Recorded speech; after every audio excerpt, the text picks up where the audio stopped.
Hey guys, good morning, जय श्री कृष्णा, राधे राधे। कैसे हो आप लोग? आई होप आप लोग अच्छे होंगे।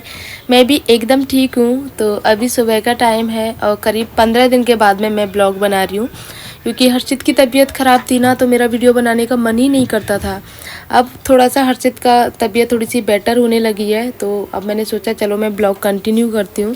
कंटिन्यू तो नहीं हो पाएंगे, लेकिन फिर भी कोशिश करूँगी, क्योंकि एक तो देखो 4-5 दिन मैं हॉस्पिटल में भी रही थी, फिर हर्षित की तबीयत ख़राब थी यहाँ से पहले भी। तो इस सब में मेरा पूरा टाइम जो था ना, सिर्फ और सिर्फ मेरे बच्चे के लिए था। मैं सिर्फ घर के काम करती थी, वही काम करती जो ज़रूरत के होते हैं, बाकी एक्स्ट्रा मैंने कोई काम नहीं किया। तो इस चक्कर में ना घर थोड़ा सा फैल गया, क्योंकि अभी देखो मिलने वाले भी आते हैं। जैसे ही कोई पता चलता है ना हर्षित की तबीयत ख़राब है, तो मिलने वाले भी आते हैं। फिर उसके बाद में फिर हर्षित का ये है कि गोदी में से उतरता ही नहीं है, पूरे टाइम गोदी में रहता है, सोता रहता है। तो जब तक वो सो जाता है ना, तब उसको सुला के चुपके से फिर मैं काम करती हूँ। और अभी तो जब पतिदेव दुकान नहीं जाते ना, तो उनके सामने ही पूरा काम कर लेती हूँ मैं, जो किचन का काम होता है ना, क्योंकि किचन नीचे है, रूम मेरा ऊपर है। तो जब हर्षित सो जाता है या फिर ये पतिदेव रहते हैं उसके पास में, तो मैं किचन का काम कंप्लीट कर लेती हूँ। अब ये नहीं है कि गरम बनाऊँ, ये बनाऊँ, नहीं, जैसे मुझे मौका लगता है मैं बना के रख देती हूँ। बाकी जिसको जब खाना हो तब खा ले, क्योंकि सबसे फर्स्ट प्रायोरिटी मेरे लिए मेरा बच्चा है, उसके बाद में सब लोग हैं। ये चीज़ें ना ऑन कैमरा बोल रही हूँ, क्योंकि ना अब जब धीरे धीरे आपकी होता है ना, सब आपके साथ में कुछ ऐसा होता है, तो आपको ना सारी चीज़ें धीरे धीरे समझ में आने लगती हैं। लेकिन फ़िलहाल ना अभी इन बातों के लिए बिल्कुल भी मेरे पास में ना तो समय है, ना ही मैं इनमें दिमाग लगाना चाहती हूँ। मेरा बस ये है कि मेरा बच्चा अच्छे से ठीक हो जाए, बाकी सारी चीज़ें बाद में हैं।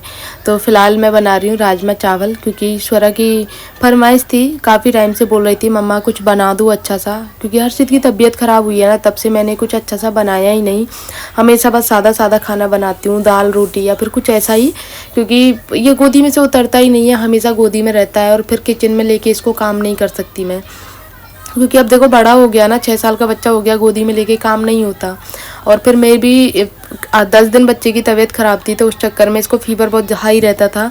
इसको रात रात भर इसके लिए पट्टी रखती माथे पे, इसको घुमाती, मैं और पतिदेव हम दोनों ही मिलके करते। तो देखो थोड़ी बहुत थकान मुझे भी हुई, लेकिन सारी चीज़ें मैंने बाद में रखी, पहले मैंने अपना बच्चा रखा सबसे आगे। तो चटनी मेरी बन चुकी है और टमाटर की ग्रेवी भी मेरी तैयार हो गई है। अब तड़का लगा लेती हूँ राजमा में, और एक तरफ चावल बन रहे हैं। थोड़ा सा राजमा में अभी कमी रह गई थी, तो मैंने उनको दोबारा पकने के लिए रख दिया, क्योंकि थोड़ा सा राजमा का ये है ना, थोड़े से अच्छे से मेल्ट से हो जाए ना, जैसे मेल्ट हो जाए एकदम अच्छे से पक जाए, तभी अच्छे लगते हैं। फिर वो साबुत साबुत से रहते हैं ना, वो खाई नहीं जाते और बच्चे छोड़ देते हैं उनको, तो इसीलिए उनको अच्छे से पका लूँ।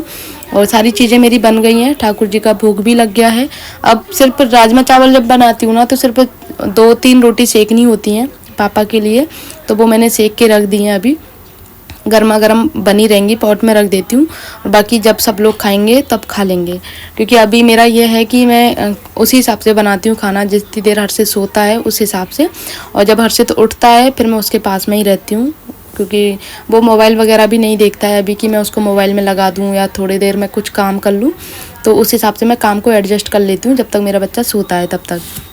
और अभी तो छुट्टियां चल रही हैं, स्वरा भी घर पे ही रहती है, तो थोड़ा बहुत वो भी निगरानी रख लेती है, क्योंकि थोड़ा सा बड़ी हो गई है, तो दोनों बहन भाई आपस में बैठ लेते हैं, टीवी देख लेते हैं। तो अब मेरा ये काम कंप्लीट हो गया है, और आप लोगों को दिखा दूँ, सारी चीज़ें मेरी बन के कम्प्लीट हैं। राजमा इधर बन गए हैं, चावल हैं, खरबूजे का पना भी बनाया है, ये सारी चीज़ें। ये सारा काम ख़त्म करके आई, उसके बाद में फिर देखा तो एसी की सर्विस वाले भैया आए थे, और एसी की सर्विस कराना भी ज़रूरी था, क्योंकि इस टाइम पे हो रही है बहुत ज़बरदस्त वाली गर्मी, और अगर एसी में कोई दिक्कत होती है तो फिर मिस्त्री नहीं मिलेंगे, तो इसीलिए बोला था कि पहले सर्विस करवा लो। और ये देखो बाहर ये आउटडोर में से पानी निकला है, कितना गंदा निकला है गाइस, बिल्कुल एकदम कीचड़ जैसा पानी निकला है। ये बाल्टी है, 2 बाल्टी ऐसे भर गई थी, और ये मैंने पोंछा वगैरह लगा दिए जिससे पानी बाहर ना निकले। तो पहले मैं सफाई कर लेती हूँ, क्योंकि पूरा घर गंदा हो गया था। नीचे की मंजिल की भी एसी की सर्विस हुई थी, ऊपर वाले हॉल की तो नहीं करवाई हम लोगों ने, क्योंकि 2 ही कमरे मेरे पास में साफ़ करने के लिए बहुत टाइम लग जाता, और फिर बच्चे की भी तबीयत ख़राब थी, इसीलिए सिर्फ दोनों एसी की करवाई। वो वाले एसी की बाद में करवा लेंगे जो गेस्ट रूम में है। तो अभी मैंने बेडशीट वगैरह भी चेंज कर लेती हूँ, क्योंकि वो बेड पे ऐसे ही चढ़े थे एसी वाले भैया जो है ना, तो बेड पे चढ़ के ही उन्होंने एसी की सफाई की थी ऊपर से, तो पूरा गंदा हो गया था बेडशीट वगैरह भी, तो उसको मैंने धुलने डाल दिया। ये वाली बेडशीट बिछा लेती हूँ। इसको बिछाने के बाद में फिर अपना झाड़ू पोंछा का काम है वो कर लेती हूँ, क्योंकि पूरा घर गंदा हो गया था। तो प्रॉपर तरीके से ही झाड़ू पोंछा होगा तब काम चलेगा गाइस। वैसे जितनी गंदगी ऊपर नहीं होती ना उतनी इसके अंदर से निकली थी। इतना काला पानी निकला था ना, बहुत ज़्यादा। पूरा मतलब वो तो पाइप लगा रखा था पूरा, ऐसे कपड़ा वगैरह था तो उसमें पूरा बाल्टी में ही आया था पूरा पानी, वरना पूरा घर गंदा हो जाता है। इतना गंदा पानी निकला था, क्योंकि लास्ट ईयर ही करवाई थी सर्विस, फिर भी ये हाल हो गया था एसी का। तो उसके बाद से ना अब ठंडी हवा दे रहा है, बहुत ठंडी हवा दे रहा है। लेकिन फिर भी बस ठाकुर जी से यही प्रार्थना है कि भाई ये गर्मी अच्छे से निकल जाए, क्योंकि आजकल एसी में ना बहुत शिकायतें आ रही हैं। हम एसी बेचते हैं तो हमें पता है डेली की कंप्लेन आती है, कभी एसी काम नहीं करता, कभी कुछ, क्योंकि जब ज़्यादा गर्मी रहती है ना तो एसी काम करता ही नहीं है, फेल हो जाते हैं एसी, ट्रिप मार जाते हैं तो फिर घंटे में भर में भी नहीं उठता है एसी, तो इसीलिए बहुत दिक्कत होती है। फिर उसके बाद में ये सारा काम ख़त्म हो गया था। तो ये अलमारी मेरी काफ़ी टाइम से मैंने इसको हाथ भी नहीं लगाया था। तो जब मैं गई थी मथुरा अर्षित के पास में, हॉस्पिटल में थी ना, तो इसी में से पतिदेव साड़ी वगैरह लेके गए थे मेरे लिए पहनने को। तो कपड़े वगैरह फैल गए थे। अब तो फिर भी बहुत समेट दिए हैं मैंने कपड़े, लेकिन उस टाइम तो ऐसी हालत थी जैसे मैंने रूम में एंटर किया था ना भाई, बेड पे कपड़े ही कपड़े पड़े थे, बाहर बालकनी में कपड़े सूख रहे थे। जैसा मैं छोड़ के गई थी सेम ऐसी ही चीज़ें मिली मुझे, क्योंकि सुबह मैं जल्दी गई थी, अर्जेंट में हॉस्पिटल में एडमिट करवाया था। तो ये था, बहुत बुरा हाल था, लेकिन धीरे धीरे कर लूँगी सारा काम, जो भी है 2-3 दिन में सारा हो जाएगा।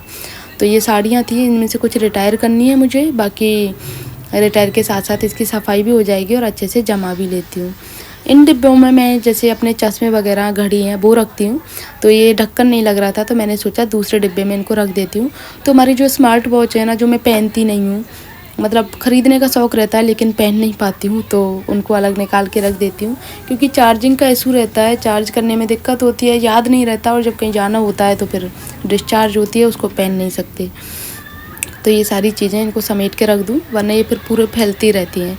ये मेरे ब्लाउजेज़ वगैरह हैं जो मुझे काम के हैं वो रखने हैं, बाकी बिना काम के उनको रख दूँगी, मतलब ऐसे। और एक साड़ी भी निकालूँगी राधे के लिए, विद ब्लाउज साड़ी है, जो बोल भी रही थी राधे थे उसको अच्छी लगेगी, तो वो निकाल दूँगी। इसी में जो मुझे निकालनी है, जिनको मैं नहीं पहनती हूँ। इससे अच्छा कोई पहन ले तो रखने से कोई फ़ायदा नहीं है। तो ये अलमारी पूरी खाली कर लिया, देन उसके बाद में साफ़ करने के बाद में फिर प्रॉपर तरीके से पूरी अलमारी। ये मेरी सारी डेली वियर की साड़ियाँ हैं जो मैं डेली में पहनती हूँ। तो पहले मैंने सोचा था इस तरह से लंबी लगा देती हूँ, लेकिन फिर सोचा ब्लाउजेज रखने के लिए या फिर और भी सामान रखने के लिए जगह नहीं बचेगी, क्योंकि स्पेस बहुत ज़रूरी है। जब घर छोटा होता है ना तो हर चीज़ में स्पेस ढूंढती हूँ मैं, मेरी लाइफ में भी ढूंढती हूँ, ऐसे घर में ढूंढती हूँ। मेरे लिए स्पेस बहुत मायने रखता है, क्योंकि हमारी देखो छोटी सी लाइफ है, और अगर हम उसको ना व्यवस्थित करके ना चलें ना तो हमारी लाइफ उथल पुथल हो जाएगी। तो सबसे ज़्यादा घर से ज़्यादा स्पेस अपनी लाइफ में होना चाहिए ना, तो वो ज़्यादा बेटर रहता है। वरना आपकी लाइफ अगर हौच पौच रहेगी ना, बहुत ज़्यादा मैसी रहेगी, तो फिर ऐसा रहेगा ना पूरी, मुझे वो बिल्कुल लाइफ पसंद नहीं है, सच बताऊँ ना। बिल्कुल मुझे ना एकदम ऐसा चाहिए, शांति वाली लाइफ चाहिए, बस आराम से, बिल्कुल एकदम चिल वाली, ऐशो आराम वाली नहीं चाहिए कि एकदम ऐशो आराम चाहिए, ये नहीं, बिल्कुल शांति चाहिए। मतलब दिमाग में कोई भी टेंशन वाली और या वो ना रहे, उसने ये बोल दिया, उसने ये कह दिया, ये चीज़ मुझे बिल्कुल भी पसंद नहीं है। मैं इस मैटर में पढ़ती भी नहीं हूँ, ना मुझे ये चीज़ें पसंद है। इसीलिए मैंने अपना यूट्यूब चैनल ओपन किया था कि इन मैटर से मैं दूर रहूँ, खुद को दूर रखूँ, क्योंकि इसमें अगर आप घुस जाते हो ना फिर आपका दिमाग इन्हीं में लगा रहता है। तो सबसे ज़रूरी है आप खुद को शांत रखना।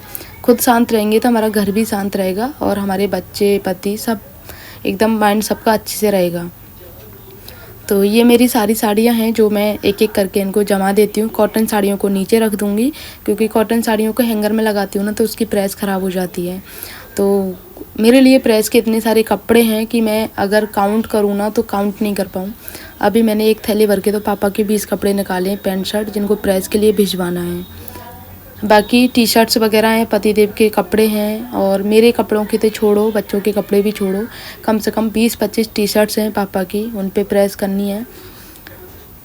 साथ में ट्राउज़र हैं, पतिदेव की शर्ट्स हैं 4-5। तो नहीं टाइम मिल रहा मुझे, अभी टाइम तो मिलता है लेकिन हर्षित की वजह से ये सारे काम नहीं हो पाते हैं। तो इन सबको मैंने एक कोने में साइड में रख दूँगी, जिससे पूरा एकदम अलमारी सेट लगे, वरना पूरा फैली लगती है ना तो वो मुझे पसंद नहीं आता, क्योंकि एक चीज़ ढूंढने के चक्कर में सारी चीज़ें फैल जाती हैं। तो यहाँ मेरी साड़ियाँ हैं, और जब करने बैठती हूँ ना सफाई, उस टाइम पे लगती है कितनी सारी साड़ियाँ, और पहनने के टाइम पे वही 2-3 रिपीट होती रहती हैं। तो इसी बीच में ना पतिदेव आ गए थे, तो बोल रहे थे जब ये इतनी सारी साड़ियाँ हैं तो इसमें से रिटायर क्यों नहीं कर रही। तो मैंने बोला था मैं कर दूँगी, तुम जाओ, क्योंकि उनका ये रहता है ना कि तू नई नई साड़ियाँ पहना कर, उन्हीं चीज़ों को रिपीट मत किया कर।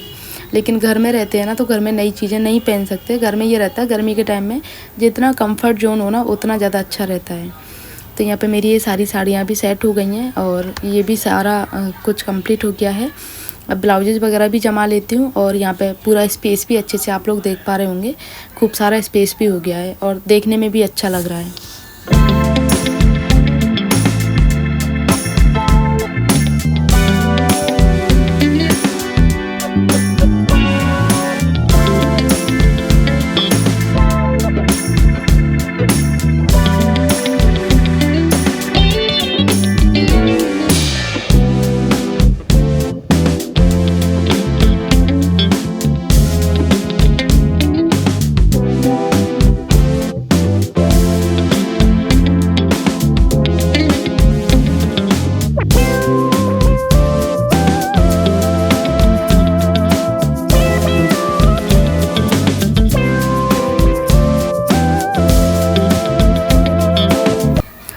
तो ये अलमारी साफ़ हो गई है, इसको कर देती हूँ बंद, फिर दिखाती हूँ दूसरी अलमारी। ये भरी हुई है प्रेस के कपड़ों से। इसमें से मैंने पापा के एक थैले भर के तो नीचे भिजवा दिए हैं अभी थोड़ी देर पहले। ये सारे कपड़े जो 2 लाइन लगी हुई हैं बिना प्रेस के हैं, जिनकी मुझे प्रेस करनी है।